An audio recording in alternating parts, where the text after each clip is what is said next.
मला एवढी सवय नाही आहे मला। आई थिंक उनका रिएक्शन आ रहा था, नागपुर से आ रहा था। ठीक है, अभी जीवीएल साहब इस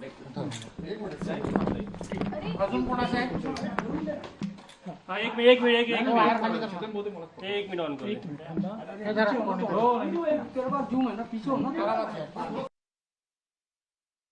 वो नहीं आ पा रहे हैं। जीवीएल नरसिम्हा राव जी कुछ प्रतिक्रिया देना चाह रहे थे। जीवीएल जी, नहीं, मैं उनसे सवाल पूछना चाह रही हूँ। सवाल ये है, ये आप देख रहे हैं, ये सरिता ताई फडणवीस है, उनकी माँ है। जब विनोद तावड़े बोल रहे थे तो उन्होंने एक लाइन बोली। उन्होंने कहा कि एकनाथ शिंदे ने वो जो हिंदुत्व की चमक थी वो बीजेपी के पास वापस लाई। इसका क्या अर्थ है?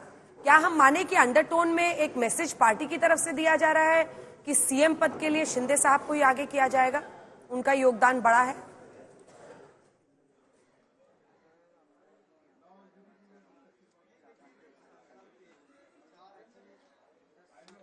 जीवीएल साहब, आवाज आ रही है? बोलिए अंजना जी। विनोद तावड़े अभी बोल रहे थे, उन्होंने कहा कि एकनाथ शिंदे के साथ ही हिंदुत्व की चमक बीजेपी में वापस आई। तो क्या उनको क्रेडिट दिया जा रहा है? अंडरटोन में पार्टी की तरफ से एक संदेश है कि शिंदे साहब का योगदान बड़ा है? बिल्कुल, देखिए, ये महायुति का विजय है।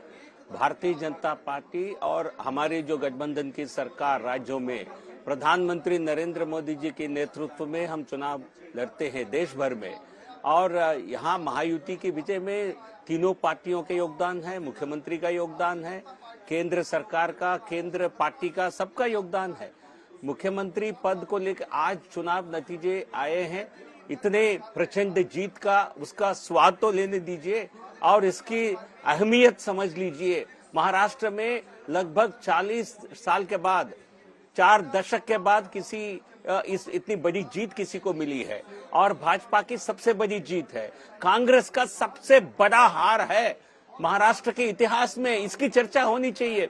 और मुख्यमंत्री की जहां तक सवाल है आपका, हमारे पार्लियामेंट्री बोर्ड और राज्य में तीनों पार्टियों से बातचीत करके ये फैसला करेगी। ठीक है, चर्चा तो लेकिन झारखंड की भी होनी चाहिए ना जीवीएल साहब, जहां पर आप 32 पर हैं और 48 पर इंडिया गठबंधन है। देवेंद्र फडणवीस ने एक बार फिर से कहा है, एक है तो सेफ है। लेकिन इसी के साथ उत्तर प्रदेश के उपचुनाव पर भी आपको पूरी जानकारी दे देते हैं, क्योंकि वहां 9 में से 7 सीटों पर बीजेपी अगर आगे है तो ये बहुत बड़ी बढ़त है भारतीय जनता पार्टी के लिए। याद रखिए, इन 9 सीटों में से 5 सीटें तो ऐसी थी जो कि फंसी हुई थी बुरी तरह से, जो कि समाजवादी पार्टी का गढ़ है। ऐसे में अगर आप देखिए, देवेंद्र फडणवीस कह रहे हैं एक है तो सेफ है, मतलब एक साथ में रहे। ट्विटर पे उन्होंने डाला है, मोदी है तो मुमकिन है, एक है तो सेफ है।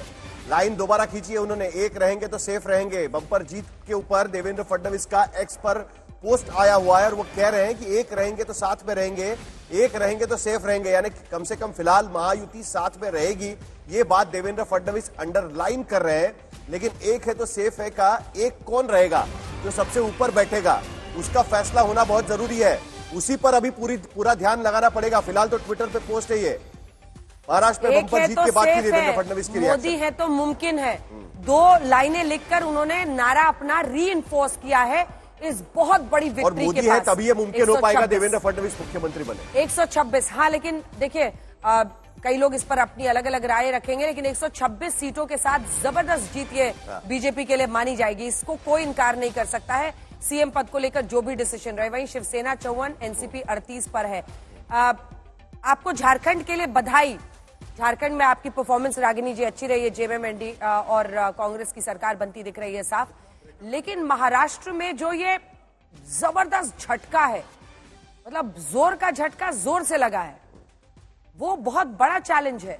कांग्रेस पार्टी अगर 19 पर सिमट गई है, 13 पर शरद पवार और 19 पर उद्धव गुट, ये बहुत बड़ा संदेश है।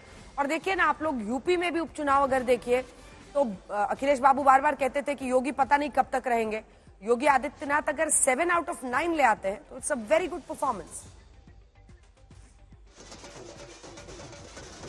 अंजना जी, पहले तो मुझे इस बात की खुशी है कि आप महाराष्ट्र के साथ साथ झारखंड पर भी बात कर रही हैं। बहुत से मीडिया चैनल्स पर ऐसा हो नहीं रहा और एक इंडिया गठबंधन के लिए बहुत ही निराशाजनक तस्वीर खींची जा रही है। तो सबसे पहले तो मैं इंडिया गठबंधन के कांग्रेस पार्टी के तमाम संघर्ष के साथी जो आज आपका चैनल देख रहे हैं, उनके लिए कहना चाहती हूं कि करके विधिवाद न खेद करो, निज लक्ष्य निरंतर भेद करो, बनता बस उद्यम ही विधि है, जिससे मिलती सुख की निधि है, नर हो न निराश करो मन को। तो देखिए, चुनाव हारा जा सकता है पर हिम्मत नहीं हारनी चाहिए, और मेरा तो जीवन का मूल मंत्र है, हारिए ना हिम्मत, बिसारिए ना राम। और मैं अब आपके प्रश्न पर आ जाती हूं। देखिए, ये अप्रत्याशित नतीजा है कांग्रेस पार्टी के लिए, इंडिया गठबंधन के लिए, उद्धव ठाकरे की शिवसेना के लिए और शरद पवार जी की एनसीपी के लिए। आपके भी जो रिपोर्टर्स ग्राउंड लेवल पर थे वो इतनी बड़ी जीत एनडीए की या महायुति की नहीं देख रहे थे। और इसके साथ साथ मैं ये भी मानती हूं कि बहुत से ऐसे कारण रहे होंगे, संगठनात्मक तौर पर हमसे क्या कमी रह गई, एक बड़ी मैसेजिंग में क्या कमी रह गई, इस पर एक बड़ी समीक्षा होगी। आपने शुरू में कहा कि दुखी मत होइए रागिनी जी, झारखंड में जीते हैं, बिल्कुल ठीक बात है, झारखंड में हम जीते हैं। आदिवासी समाज के लिए मैं समझती हूं उनकी अस्मिता का जो बड़ा प्रश्न था, घुसपैठिए का जो एक नैरेटिव खड़ा करने का काम भारतीय जनता पार्टी हिमंत बिस्वा शर्मा जी की पोस्टिंग करके कर रही थी, वो नैरेटिव हारा है।